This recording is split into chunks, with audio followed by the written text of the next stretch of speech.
ሁሱ ያለህን እኔ ኦርቶዶክስ ክርስቲያን ነኝ፣ አልዓዛር ይባላል ስሜ። በእስልምናም ሆነ በሌላው በሁሉም እምነት ላይ ያለህን በአላህ መወደድ እውቀትን፣ ስርዓትና እርጋታህን እወድልሃለሁ። አላህ ይውደድልህ፣ አላህ ይባርክልህ። በዚህ አጋጣሚ ጥያቄ በእርግጥ ስለ መንፈሳዊ ላይሆን ይችላል። እኔ መንፈሳዊ እምነት ላይ ምንም አይነት እውቀት የለኝም፣ ግን ከቅርብ ጊዜ በኋላ በራሴ ላይ የሆነ ነገሮች ሀፕን አድርገው ነበር እና ጽንፈኛ ኦርቶዶክስም አይደለሁም።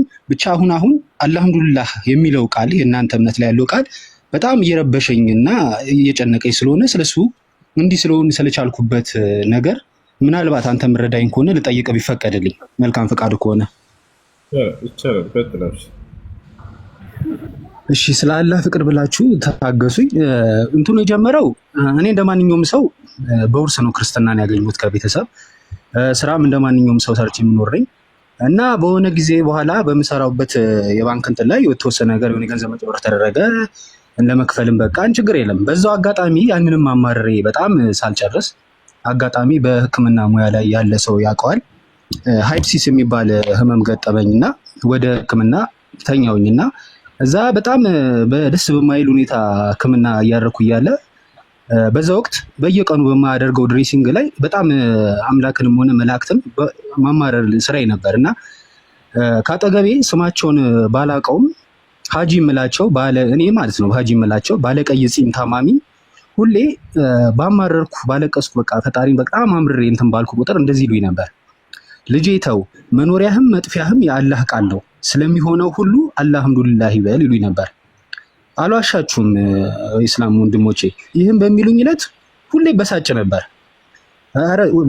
ብቻ ዝም እንዲሉልኝ ላፈልግ ነበር እና ግን ደግሞ ያን ቃል እንዳላወጣ ቃልና እርጋታቸው ይጣፍጠኛል። አስበሃል? የ30 ዓመት እስካሁን አዛውንት እስከሆን ድረስ በዚህ ሁሉ ችግር ትዝ ያላልኩት ማምነውና ማላምነው ያልስፈለገኝ አምላክ ያልተቀበለኝ እንዴት የማላምነው አምላክን አልሐምዱሊላህ ብዬ ላመሰግን እችላለሁ? ብቻ ነጥቡ ከዚህ ወዲያ ባልገባኝ መልኩ ያቺን ቃል ከሰማው ባልገባኝ መልኩ ያ ቃል በተደጋጋሚ አፌ ላይ ይመጣል እና ያንን ደግሞ ሳይ በቃ ያዋረድኩት ያህል ያቆሸሽኩት ያህል ይሰማኛል። ያንን ቃል አልሐምዱሊላህ ስለው ልቤ ላይ የሆነ ክብር ነገር አይሰማኝም። ለምሳሌ ቃሉን ሳይሆን አለማክበሬ እኔ ለቃሉ የተገባው ኃይል አይነት አይመስለኝም እና ሁሌ ጥያቄ የምሆነው ለምንድን ነው የማመሰግንበት ለመኖሬ ምክንያት ሳይኖረኝ የመኖር ፍላጎት ሳይሰማኝ ሰው ሆኜ ብቸኛ አምላክ የረሳኝ እንደሆንኩ እያወቅኩኝ በራሴ ቆሜ እንደለማኝ ያለኝን ቀርቶ የሌለኝን ሁላ እዳ እየከፈልኩኝ አምላክ ምድር ላይ እያለ ስለምን አለ ብዬ አመሰግናለሁ? ወላ ያመንኩት ሳይሆን ያላመንኩትን አምላክ ለምን አመሰግናለሁ? ባልገባኝ መልኩ የምሬ ነው የምላችሁ የኛ ባለቀይ ፂም አባት መኖሪያህም መጥፊያህም ያላህ ቃል ነው የሚሉት ቃል ሁሉ ጊዜ ይረብሸኛል፣ ይጨንቀኛል። ለምን? በዛም በተቃራኒ ደግሞ ልቤን መረጋጋት ይሰጠዋል። ስለምን ብስ በተስፋ ይሞላኛል። ለምን? እነዚህ ጥያቄዎች በጣም ይጨንቁኛል እና ሰሞኑን እነ ጃሃይቤርን እነ ፒኬን ምናምን በጣም እየሰማኋቸው ነበር እና የሆነ ልዩ ጸጋ አላቸው የመናገር ከአንተም በተጨማሪ ማለት ነው እና እኔ የሚገርመኝ ዓለም ላይ ካፊር እየተባልኩ በተነቀፍኩበት እምነት አልሐምዱሊላህ የሚለው ቃል ስለምን ይሄን ያህል እኔ ተጽዕኖ ሊያሳድር ቻለ? ለምን? እና ይሄ ጥያቄ በጣም ይጨንቀኛል። ከቻልክ መዳፈር ካልሆነ አነጋገር ይቅርታ ይህንን ብትመልስልኝ ደስ ይለኛል። መልካም ፈቃድ ከሆነ የሰው ልጅ ጌታውን ሊያመሰግን ከሚያስችልበት ምክንያት እንደው ምን አለው የሚለውን እንመልከት። አስታውሳለሁ ገና ልጅ እያለን የዛኔ አንድ ጓደኛዬ ነው እና እኔ እናቴ ምን አድርጋልኛለች እናትን ማክበር የሚለው የአምላክ ትእዛዝ ምን መስሎ አልታየኝም ማለት ነው። እናትን መታዘዝ ወይንም ደግሞ ለእናት ያለውን ክብር መግለጽ እኔ ባለኝ እንትን ዛሬ ሲገልጸለት በነበር ያልኩት አንደኛ ወደዚህ ዓለም እንድንመጣ ምክንያት ሆኖናል። ሁለተኛ እኛ ወደዚህ ስንመጣ ጊዜ በሞትና በህይወት መካከል ሆና ያንን ጭንቅ አሳልፋለች። ሶስተኛ ልክ እኛ ከተወለድን በኋላ አልተወልነው መስዋዕት ከፍለው እናትም አባትም ያን ሁሉ መስዋዕት ከፍለው እንትን ብለውናል፣ ውለታ ውለውልናል፣ አሳድገውናል። ካደግን በኋላ አልባሌ ቦታ እንዳልሄድ እንክብካቤ ሲያደርጉ ብዙ መስዋዕት ከፍለዋል። ወደ ቁርአን ቤት ወደ ትምህርት ቤት ጭንቅላታችንን የተሰጠን እንድንጠቀም ብዙ አድርገዋል። ከዚያም በኋላ ስለኛ ያስባሉ፣ ይጨነቃሉ። ፈጣሪ ከዚህ በላይ የፈጣሪ ምሳሌ ይሄን ፍጥሮ ለፈጣሪ ምሳሌ እያደረኩኝ አይደለም። አላህ ሱብሓነሁ ወተዓላ ለሰው ልጆች ወደዚህ ዓለም እንዲመጡ አደረጋቸው። እዚህ ዓለም የመኖርን እድል ሰጠ። የሌላቸው ነገር ለአንተ ተሰጥቷል። ሙሉ ጤና አለ፣ መስራት ትችላለህ፣ እጆች አሉ፣ እግሮች አሉ፣ መንቀሳቀስ ትችላለህ። ታለርላ ህይወትን ሰጥቷል። በዚህ ዓለም ላይ የመኖርን እድል ሰጥቷል። ከእርሱ ጋር እንድትተዋወቅ መስመርን ዘርግቶልሃል። ኢስላም የሚባልን ነቢያትን ልኮልሃል፣ መጽሐፍን አውርዶልሃል። ቦታል ዳግም ከሞት በኋላ ህይወት አለ። ሁላችንም የምናምነው ነገር የዛኔ ስኬታማ የምትሆንበትን መንገድ አሳውቀዋል። ምንም ምድራዊ ጸጋ ባይኖርህም ይሄ በመኖሩ ብቻ በዚህ ላይ ሰው ይሄን በማግኘቱ ብቻ አምላኩን በጣም ሊያመሰግን ይገባዋል። አላህ ስብሐነሁ ወተዓላ የዋለልን ጸጋ በጣም ብዙ ነው። አላህ በቁርአን ላይ ሲናገር ወኢን ተዑዱ ኒዕመተላሂ ላ ቱሕሱሃ ይላል። እኔ በእናንተ ላይ የዋልኩላችሁን የአላህን የእኔን ጸጋ እንደው ብትቆጥሩ ቆጥራችሁ አዘልቁትም ይላል። ገብታችኋል? ቆጥራችሁ አዘልቁትም። ከአንድ ከደጋግ ሰዎች መካከል አንድ ደግ ሰው የሆነች ጀልባ ላይ እየተጓዘ እያለ ኃይለኛ ማዕበል መጥቶ ወደሆነ የብስ ትጥለዋለች። እቺ ጀልባ እዛ የብስ ውስጥ ገባ። ነብዩ ሰለላሁ ዐለይሂ ወሰለም ናቸው ይህን ታሪክ የተናገሩት። እዛች የብስ ውስጥ ገባ። ጌታዬ ሆይ ምንም አይነት ክፉ ነገር ላላይ ከሰዎች ርቄ በዚሁ አንተን እያመለኩኝ በቃ ሞታለሁኝ ብሎ ቃል ገባ። ያ ሰው እዚያው ፍራፍሬ እየበላ ውሃ እየጠጣ በዚያው የራሱን ህይወቱን እየጠበቀ እስከ መጨረሻ ህይወቱ ድረስ እዚያው አላህን እየተገዛ አሳለፈ። በጣም አላህን ተገዝቷል። ይሄ ሰው ነብዩ ሰለላሁ ዐለይሂ ወሰለም በጣም አወድሰውታል። ከዚያ ይሄ ሰውዬ ሞተ። ከሞተ በኋላ አላህ ሱብሓነሁ ወተዓላ እናገረው፣ ወታቻው ባሪያዬ ሆይ በእዝነቴ ጀነትን ልስጥህ ላስገባህ ወይንስ በስራህ አለው። እንዴ ጌታዬ እኔ በስራዬ ነው መግባት የምፈልገው፣ ያስገባኛል ስራዬ ማለት በጣም እኮ ነው የተገዛው። እንግዲህ አሁንስ እንደሱ ከሆነ ሁለት ጸጋ ከአንዱ ጸጋ ጋር ያንተን ስራ እናወዳድር አለው። አላህ ሱብሓነሁ ወተዓላ ከዋለለት ጸጋ መካከል አይኖችን ሰጥቶታል። ከአይኑ ጋር ሲወዳደር ከዚህ ከዋለለት ጸጋ ጋር ሲነጻጸር ያ ስራው በፍጹም ሊመዛዘን አልቻለም። ትልቅ ጸጋ ነው አይን ብሎ ማለት። ይህን ጸጋ ግን የሚያውቁት ማን ናቸው? አይን የሌላቸው ሰዎች ናቸው። ቦታቸዋል አይደል? አይን የሌለውን ሰው እስኪ እንደው አንድ ጸጋ ምን ትመኛለህ ቢባል አይኔ ተከፍቶልኝ ይችላል አንድ የባየኋት ነው ይላል። እና ይሄ አላህ ለእኛ የዋለልን ጸጋ ልክ ያኔ ስለማንጠቀምበት ወይንም ደግሞ ይሄንን ነገር እኛ ስለያዝ ነው ጸጋ መስሎ ላይ ይታየን ይችላል። አላህን እንድታመሰግን የሚያደርጉ ብዙ ምክንያቶች አሉ ለማለት ነው ባጭሩ። አንደኛ በአንተ ላይ የዋለልህ ጸጋ እዚህ ዓለም እንድትመጣ አድርገዋል። ሙሉ አካል ሰጠህ። የቀጣዩን ዓለም ደግሞ የገነትን የምትወርስበትን ምክንያቶችንም አስቀምጠልህ። ነቢያትን ላከልህ፣ መጽሐፍን ላከልህ። በዚህ ህግና ስርዓት ከሄድክ በቀጣዩ ዓለም ገነትን ትወርሳለህ። የዘላለማዊ ህይወትን ደስ የሚል ዓለምን ታገኛለህ ነው። የዚች ዓለም ላይ የሚከፋን ነገርስ ይሄ የዚህ ዓለም ላይ እስካለን ድረስ ወቲልከል አያሙ ኑዳዊሉሃ በይነ ናስ ነው። ይቺ ዓለም በሰዎች ላይ ትገለባበጣለች። አንዳንዴ ደስታ አለ፣ አንዳንዴ ሀዘን አለ፣ አንዳንዴ ማግኘት አለ፣ አንዳንዴ ማጣት አለ። ይህ ደግሞ ለእኛ ብቻ ሳይሆን ለነቢያትም አልቀረም። ነቢያቶች አንዳንዴ ይደሰታሉ፣ አንዳንዴ ይከፋሉ፣ አንዳንዴ ያገኛሉ፣ አንዳንዴ ያጣሉ። ያለን አዩብ ዓለይሂ ሰላም በጣም ሀብታም ነበር። ከጊዜ በኋላ ግን ያን ገንዘቡን አጣ። ነቢያቶች የሚገርመው በደስታ ጊዜያቸው ባገኙበት ጊዜያቸው ይልቅ የተከፉበትና ያጡበት ጊዜያቸው ነው በጣም ወደ አላህ የሚያቀራርባቸው። በሁሉም ጊዜ ወደ አላህ ቅርብ ናቸው እነርሱ። ነገር ግን ሙስሊም ይበልጥ ወደ አላህ የሚቀርበው አደጋ ሲደርስበት ጊዜ ነው። ማንም መሸሻ ከእርሱ ውጭ እንደሌለው ያውቃል። ወደ እርሱ ይጠጋል። ፈፊሩ ኢለላህ ይላል። ወደ እኔ ወደ አላህ ሽሹ እያለ ይናገራል። እና ይሄ ነው። ይበልጥ ደግሞ ጨምርለት ጃ ካለ በጸጋ የምትመላለስ ጃ አለ። ጃ የለህም? አሎ እሺ ቀጥል። እሺ ሌላ ጥያቄ ካለ መቀጠል ይቻላል። እንጀራ ምን ትላለህ በዚህ ላይ? እኔ በዚህ ላይ ሳይሆን በቅድሙ ሀዲስ ላይ ነበር ለመናገር የገባሁት። እሺ የቅድሙ ሀዲስ የሚለው ተቅቢል ነው አይደለም፣ መሳም ነው የሚለው። እሱ ግን ሲጠቀምበት የነበረው አጸያፊ ነው። የሰማይና የምድር ያክል ልዩነት ነው መጥባት የሚል ነው። ይሄ ደግሞ እንደው ሀዲሱ እንኳን እንደው ደይፍ እንኳን ባይሆን አባት ህፃን ልጅ ነው፣ ምንም ነፍስ የማያውቅ ነው። እናቶች እና አባቶች ይሄንን ነገር ማንኛውም በአሁኑ ሰዓት የሚያደርጉት ነው።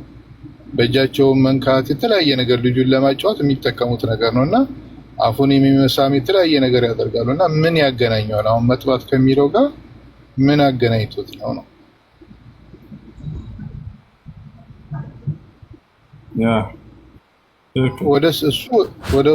ወደ ስድብ ነው ያደረገውና እሱ ሲናገር የሌሎችንም ሰዎች እንደሚያደርጉ አይነት እንድምታ ነው እየተናገረ ያለው የሚናገረው ብልግናው ማለት ነው እንጂ ህፃን ነው ምንም ነፍስ ያወቀ አይደለም። ለዚህ ለስሜትም የደረሰ ልጅ አይደለም። ስለዚህ መሳምና መጥባት የተለያዩ ነገሮች ናቸው። ስለዚህ ይሄን ለማለት ነው። ጀዛከላሁ ኸይረን ተከለ። እሺ ትጂ ሰላም ነው? ጥያቄ አለሽ? አለው እግዚአብሔር ይመስገን።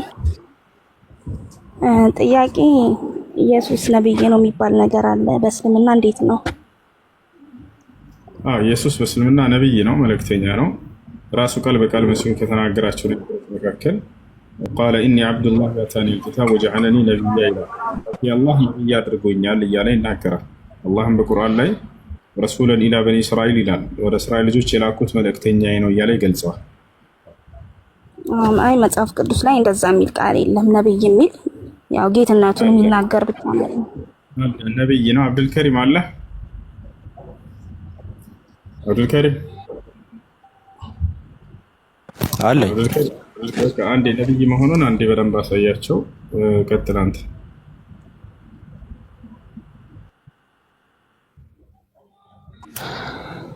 እሺ ማን ነው? ቲጂ ነው እያወራሽ ያለሽው? ኢየሱስ ነብይ አይደለም ብለሽ ነው የምታምኚው? አዎ ማለት የመጽሐፍ ቅዱስ ላይ ጌታ እንጂ ነብይ የሚል ቃል የለም። አዎ ግን እሺ ከማን ላሳይሽ? መጀመሪያ በጣም ሰዎቹ ያሉት አለ፣ እነ ጴጥሮስ ያሉት ያለ የማን ልስጥሽ? አይ እኔ ነብይ የሚለውን ቃል መጽሐፍ ቅዱስ ላይ እንዳገኘው ስለፈለኩ ነው። ከምን ተነስቶ ነብይ እንደተባለ ያው መጽሐፍ ቅዱስ ላይ በተደጋጋሚ አምላክነቱን ይገልጻል። መጀመሪያ የለም ነበር ያልሽው። አሁን ግን ከምን አንፃር እንደተባለ ካልሽ አንዱ ላይ ጽኛ መጀመሪያ አይሻልም? አለ ወይ የለም ብለሽ አንድ አካል ነብይ ከሆነ ያው አምላክ ሊሆን አይችልም አይደል? የማን ነብይ የሚል ሐሳብ ስለሚያስነሳ አይደል? ስለዚህ አንድ አካል ነብይ ነው ማለት በቃ አምላክ አይደለም ማለት ነው አይደል? አሁን ከላይ ጀምሬ ላሳይሽ። ዘፍጥረት ምዕራፍ 18 ለምን ዘዳግም ምዕራፍ 18 ላይ ያለውን ላሳይሽ መጀመሪያ። ዘዳግም ምዕራፍ 18 ቁጥር 18 ላይ እናንተ ለኢየሱስ ነው ብላችሁ ስለምታምኑ ለሙሴ ምን ተብሎ ተነግሮለት ነበር? ከወንድሞቻችሁ መካከል እንዳንተ ያለ ነብይ አስነሳላችኋለሁ ብሎ ተናግሯል አይደል? እሺ ላውጣልሽ። ኦኬ እሺ እዚህ ይታይሻል። እዚህ ላይ እንደተመለከተችው ዘዳግም ምዕራፍ 18 ቁጥር 18 ላይ ከወንድሞቻችሁ መካከል እንዳንተ ያለ ነብይ አስነሳላችኋለሁ ይላል። ማን የሚያስነሳው? አምላክ ነው የሚያስነሳው አይደል? ይሄ የሚያስነሳው ነብይ ማን ነው? እስቲ የተነሳው ነብይ በእናንተ በክርስትና እኔ ምን መሰለህ፣ አሁን እኔ የምፈልገው ኢየሱስ ነብይ ነው የምትለውን ቃል ነው። እንዲህ ማብራሪያ ውስጥ ከገባክ እኔ መጽሐፍ ቅዱስ አላውቅም፣ ግን ኢየሱስ ነብይ ነው የምትለውን ቃል ነበር የፈለኩት። ነብይ ነው ላሳይሽ እኮ ተረጋጊ። አሁኑ ላይ እኮ ላሳይሽ እኮ ነው። አንዴ ይቅርታ ላሳይሽ እኮ ነው። የአሁኑ ላይ መጀመሪያ አምላክ የሚያስነሳው ነብይ እንዳለ እንድታቂ እፈልጋለሁ። መጀመሪያ አይደል የአሁኑን ትንቢት እኮ ለማን እንደሆነ ላሳይሽ እኮ ነው። መጀመሪያ ግን የአሁኑ ገብቶሻል?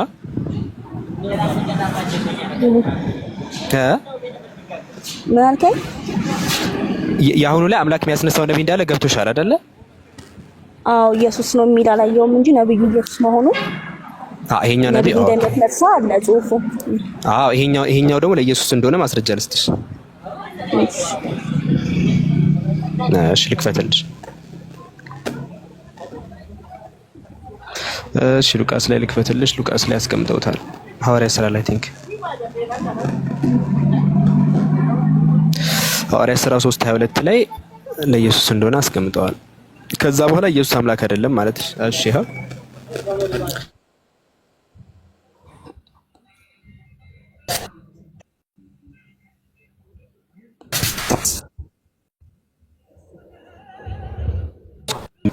በቅዱሳን በነቢያቱ አፍ የተናገረው ይህ ሁሉ እስከሚታደስበት ዘመን ድረስ ሲባል ይኸው ሙሴም ለአባቶች ጌታ አምላክ እኔ እንዳስነሳኝ ነብይን ከወንድሞቻችሁ ያስነሳላችኋል። ይኸው የክፍል ኢየሱስ እንደሆነ አስቀምጡ። ለአባቶች የተነገረው ትንቢት ነው ኢየሱስ አሉ። ያው ሐዋርያት ሥራ ምዕራፍ 3 ቁጥር 22 ላይ። ስለዚህ ኢየሱስ አምላክ ያስነሳው ነብይ መሆኑን የምታውቂው በዚህ ያው አስቀድሞ ነው የተናገረው። ስለዚህ ኢየሱስ ነብይ አይደለም ማለት ነው። ኦኬ በግልጽ ኢየሱስ ነብይ ነው የሚል የለም። ግን ደግሞ አንተ አንድ ቃል ታወጣልኛለህ እንዴ? ያሁኑ ምንድነው? ኦኬ እሱን አውጣልኝ። እነ ጴጥሮስ እኮ ነው ያሉት። ነብይ አይደለም ካልሽ እኮ ትወጫለሽ ከክርስትና። የቀጥታ እነ ጴጥሮስ ምንድን ነው ያሉት? ኢየሱስ እንደውም አምላክ አስነሳለሁ ያለው ነብይ ነው። በሙሴ በኩል ስለ ኢየሱስ ተናግሮ ነበር። ምን ብሎ? ልክ እንደ ሙሴ ያለ ነብይ ያስነሳል ብሎ አለ እኮ እንዴ። ከዚህ ይሄ እኮ እኔ ራሴን አይደለም የሚያስቀምጥልሽ። ስለዚህ ኢየሱስ ነብይ ነው አይደል? ራሴን አይደለም እዛው ላይ ነው አውጣልኝ ያልኩት። እኔም ከራሴ አይደለም። ምን ችግር አለ? ተስማማን በዚህ ገባኝ። ተስማማን በዚህ መጀመሪያ ወንድሜ ዝም ብላ ሰዓት ነው የምትፈጀው። አለማወቋ ነው እንጂ አንዴ አውጣልኝ። ራእይ ያውለከን አውጣልኝ። ቆይ እኮ በቃ ያው እዚህ ክርስቲያኑ ልጅ ያርምሽው። በቃ ሰዓት እየገደለች ነው። ነብይ መሆኑ ግልጽ ነው እያለች ነው። ኦኬ አይ አንተ ለምን አንተ አትልልኝ? ምን ችግር አለው? ራእይ 22 ላይ አንተ ጋር እውነት ካለ ብታወጣው ኖርማል ነው። ገባኝ። ወደ ሌላ ጥቅስ እንሄዳለን። መጀመሪያ ነብይ ነው የሚለው ላይ እንስማማ። እናት ይሄ እንድንስማማ እኔ ጋር ያለው ቃል መመለስ አለበታ። ይሄ ስትመልስልኝ በሷ አምናለሁ። እሺ ነብይ ነው የሚለው ላይ ተስማማን ወይስ አልተስማማንም? ቲጂ አልተስማማንም። ምክንያቱም አሁን የምጠይቀው ቃል እንደዛ እኮ እነ ጴጥሮስ ተሳስተዋል። እዚህ ጋር ሐዋርያት ሥራ ምዕራፍ 3 ቁጥር 22 ላይ እኮ ራእይ ላይ ያለው ሰው ተሳስቷል። እነ ጴጥሮስ እኮ እዛ ጋር እንሄዳለን። እዛ ጋር እንሄዳለን። ተረጋጊ ቲጂ። በኃይል የሚሆን ነገር የለም። እሺ እዚህ ጋር እነ ጴጥሮስ ኢየሱስ በሙሴ የተነገረው ነብይ ነው ብለው ተናገሩ። በቃ ኢየሱስ የሚባል የለም እሱ ጋር ኢየሱስ የሚባል የለም። እሺ ራእይን አውጣለት ወንድሜ፣ አውጣለት ራእይን። ምንም የሚጋጭ ነገር የለም። ተረጋጉ አንዴ ከይቅርታ ጋር ተረጋጉ። ኢየሱስ ነብይ አይደለም ፖል? አረ ነብይ ነው፣ ነብይ ነው። ስለዚህ ሚዩት አድርጋ። ታዲያ እሷ ገና እየተማረች ነው። ስለዚህ አንተ ሚዩት አድርግ። ኦኬ ና በቃ የተሻለ አጠገብሽ ያለው ክርስቲያን ነብይ መሆኑን ያምናል። አንቺ ዜሮ መጀመር አለብሽ ማለት ነው። እሺ እዚህ ጋር ቃል መጽሐፍ ቅዱስ ነው የምሰማው እኮ ይሄው። እሺ እዚህ ጋር ያው እየተወረደ ከጥንት ጀምሮ በቅዱሳን አፍ የተናገረው ሁሉ ያለ ስለማን ነው የሚለው? ይሄው ኢየሱስ ክርስቶስ አይደል የሚለው? ከቁጥር 19 ጀምሮ ያው እንግዲህ ጌታ አለ ፊት የመጽናናት ዘመን አስቀድሞ ለእናንተ የመረጠውን ኢየሱስ ክርስቶስን እንዲልክ አለ በኃጢአታችሁ ይመለስ ዘንድ ንስሐ ተመለሱ አለ። እግዚአብሔር ከጥንት ጀምሮ በቅዱሳን አፍ በነቢያቱ አፍ የተናገረው ነው አለ። ስለማ ስለ ኢየሱስ። እንግዲህ ከዚህ በላይ ሰርፕራይዝ የለም እናቴ። ዛሬ እያነበብሽው ነው። ስለዚህ ኢየሱስ ነብይ ነው ከተባለ የማን ሲባል አሁን ወደ ቀጣይ ጥያቄ ችግር የለውም። ኢየሱስ ነብይ አይደለም? ራእይ 22 አውጣልኝ። ራእይ 22 እሺ ኢየሱስ ነብይ ነው። ነብይ ከሆነ የማን ነብይ ነው? የአምላክ ነብይ አውጣክልኝ።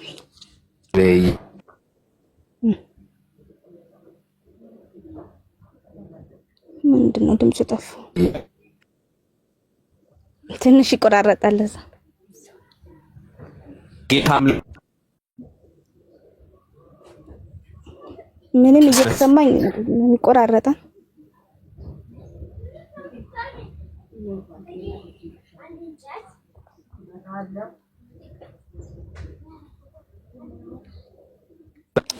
ይቆራረጣል በጣም። እሺ አይሰማቸውም ልጆች?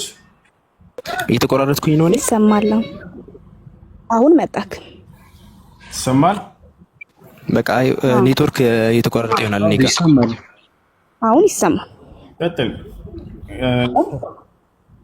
ራእይ 22 እሺ ራእይ 22 ላይ ያለውን ሐሳብ ንገሪኝ።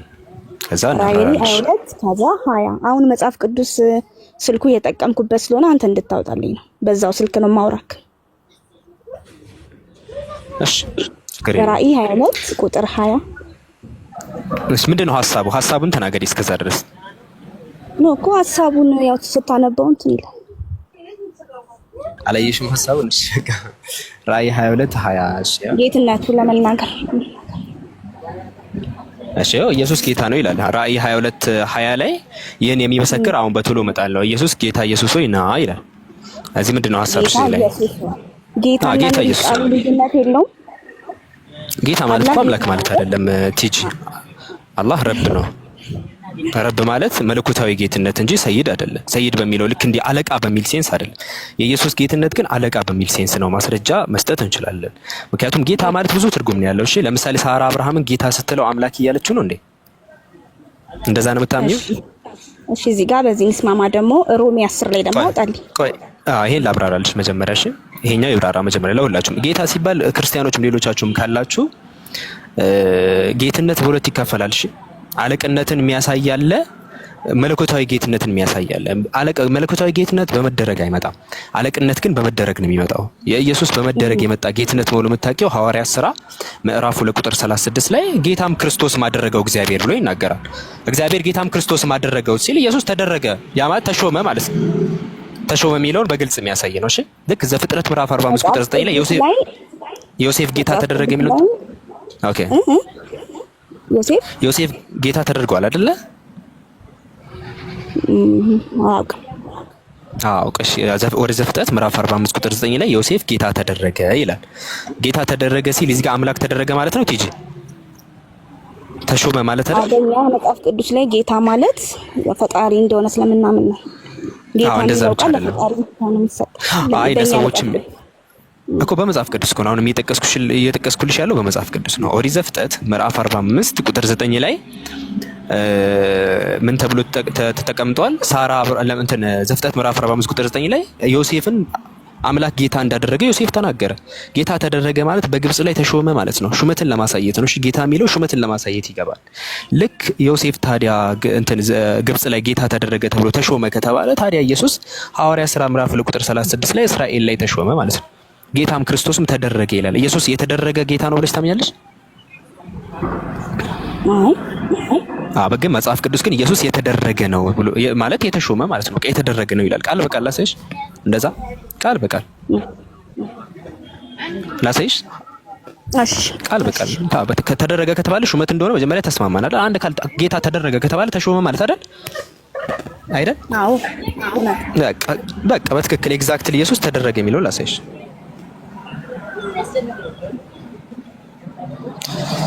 እሺ ይሄው እዚህ ላይ አክትስ 2:36 ላይ እስቲ ትልቁ ላይ አድርጉኝ። እሺ ሁሱ ትልቅ አይ ቲንክ የተሰማው አይደለም። አሳድጉኝ ሰዎች አሳድጉኝ ትላለህ።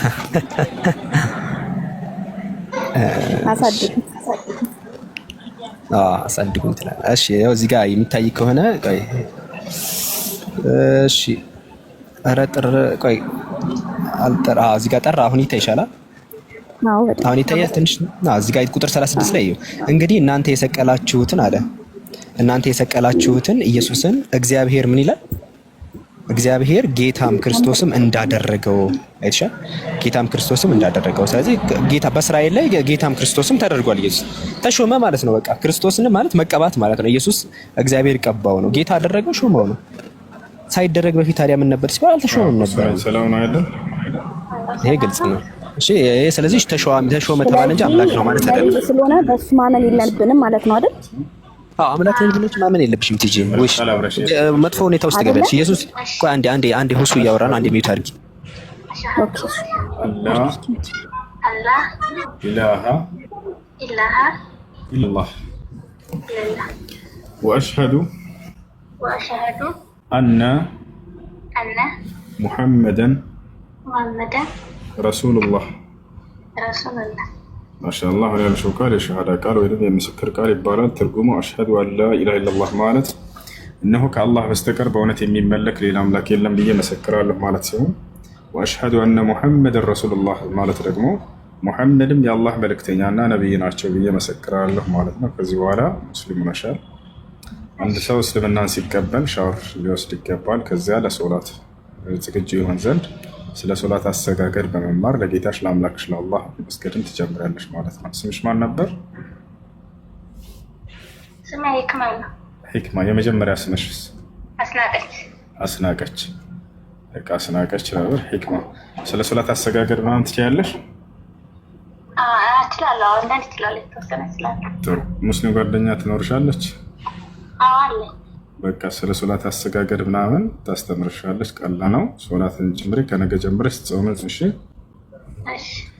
እሺ እህቴ፣ መልካም ጊዜ ሆነልሽ። እሺ አመሰግናለሁ። አያሽ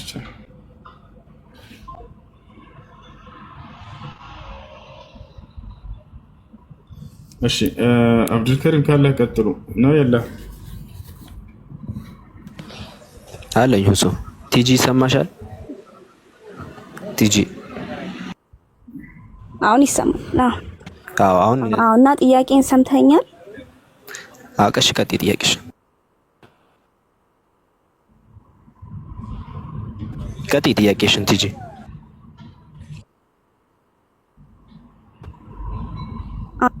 እየጠየቅኩ ነው። ነብይ ከሆነ በሱ ማመን የለብንም አይደል?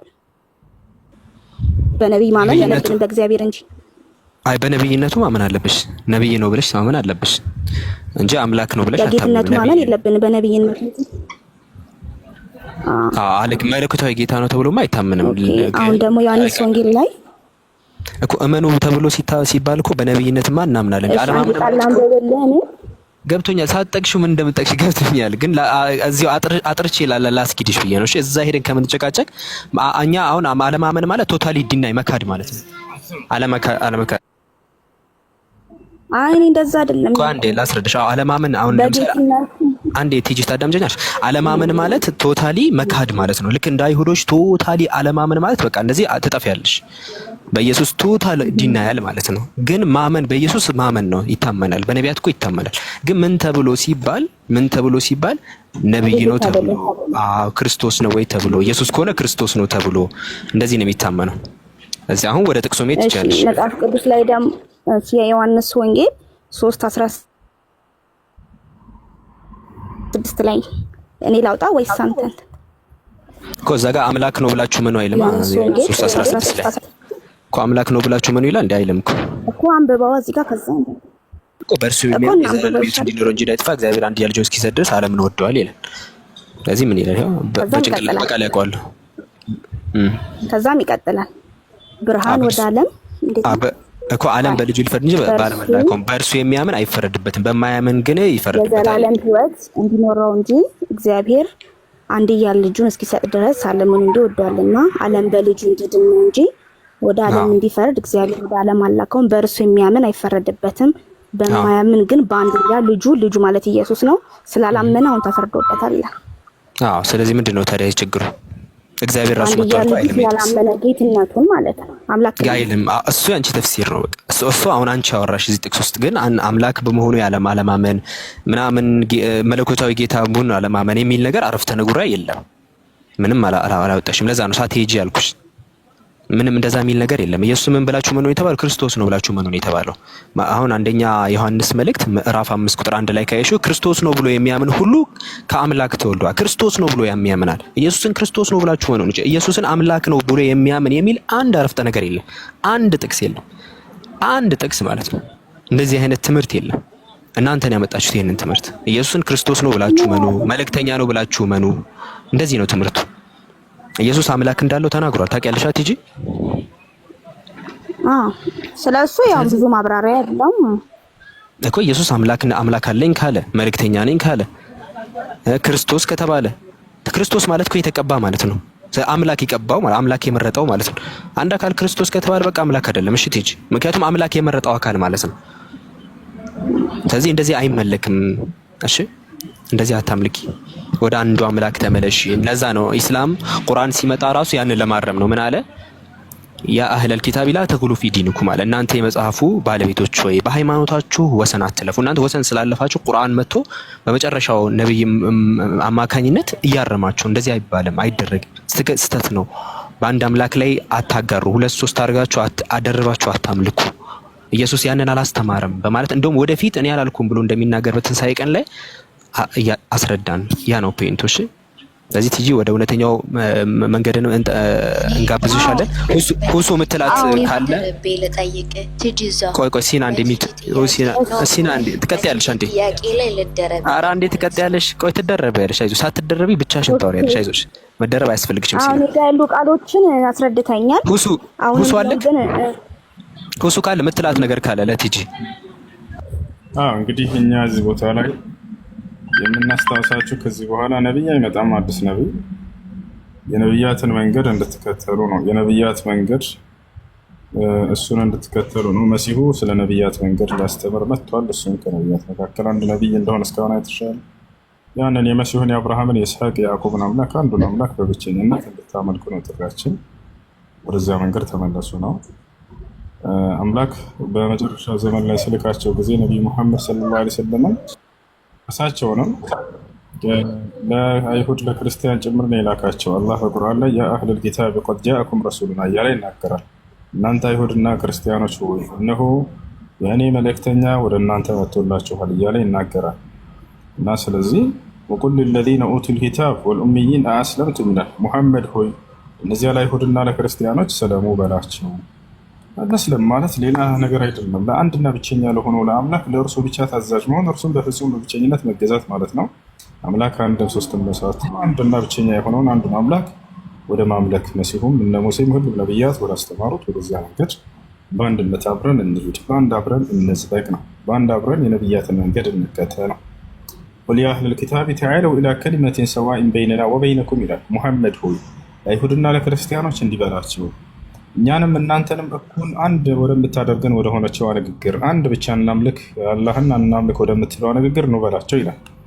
ወደዚያ ነው የምንጠራችሁ። አላህ ወልኢስላም ይህ ነው። ቀጥሎ መቀጠል ትችላላችሁ። እሺ እኔ ልጠይቅ ሁሱ እኔ ልጠይቅ። ረጅም ሰዓት ነው የቆየሁኝ።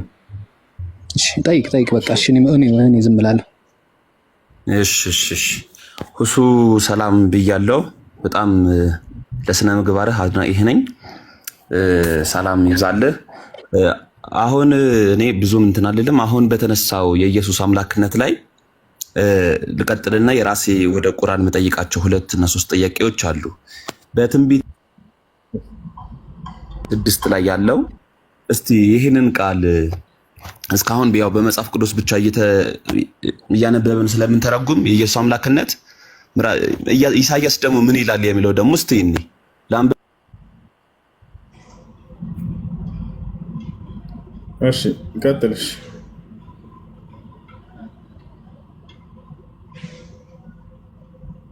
ይሰማል።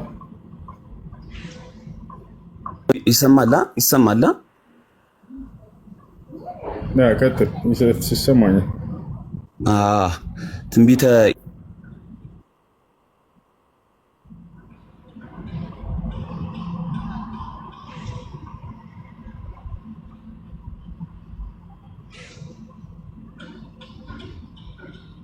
ይቆራረጣል። ልጆች ያላችሁ ለኔ ይሰማኛል። ኔትወርክ የሚሰራለት ሰው ያንብብልኝ። እሺ ትንቢተ ኢሳያስ ምዕራፍ 9 ቁጥር 6። እሺ ያነቡልህ አንዴ የሚያነብልህ ሰው ነው።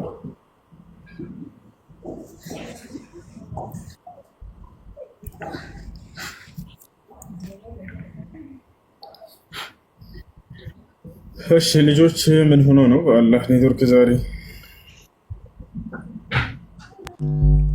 ወንድሜ የምትፈቅድልኝ ከሆነ ቅድም መጽሐፍ ውስጥ አብዱል ከሪም እንዲመልስልኝ ይፈልጋለሁ። ማለት ሀሳቡ ሳይረሳ ማለት ነው። መልካም ፈቃዳችሁ ከሆነ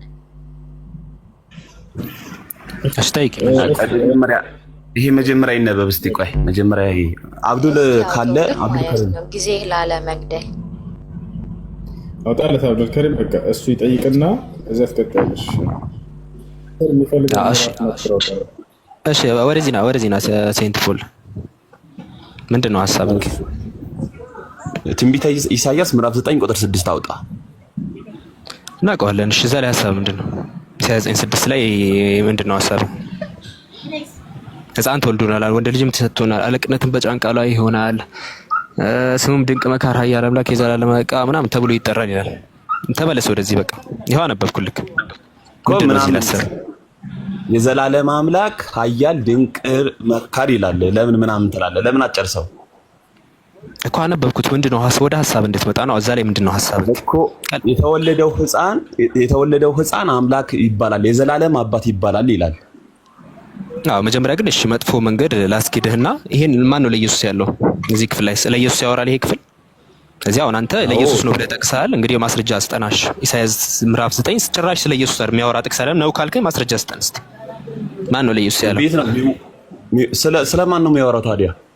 እኔ ለምን ጠይቀኛል? አንተ እኮ ነው የጠቀስከው እኮ ትንቢት ነው እኮ። በማን ነው